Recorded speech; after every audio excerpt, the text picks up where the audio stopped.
ও সোহিনার বাপ, ও সোহিনার বাপ, আরে ফোন নাই একটা গপ করি। আমার দাদা গেছে দেহরাই তো কামালপুর, আমার চাষটল চাষারে দিয়া বউ সৌ দেখছে, দেখতে বউ পছন্দ হয়েছে, আলাদা সালাদা মিলছে।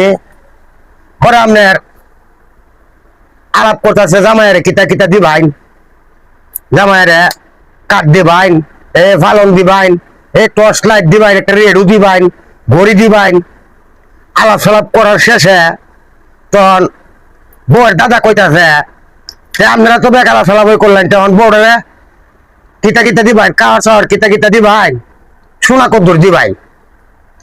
তখন আমার দাদা কইতাছে বউরে একটা শাড়ি দেন, এই হাতের সুরি দেন, এই ফাওয়ার নুপুর দেন, হ্যাঁ, আর যেটা আজনা শর্ত তো লাগবো দেন। এই তখন দাদা কইতাছে আরে না সোনা কদ্দুর দিবাইন। তখন জামাই দাদা কইতাছে আরে দেখ কল খালি সোনা কদ্দুর দিবেন, সোনা কদ্দুর দিবেন, সোনার কোনো মাপজুম আছে রে? সোনা তো জামাইয়ের লগে যেটা আছে ব্যাগটা দিব, এটা কি কোনো মাপন লাগবো? এই দেখ কল। তখন বউ দাদা কইতাছে আরে ভাই এই দেখ কইছি না, কইতাছি সোনা কদ্দুর দিবাই।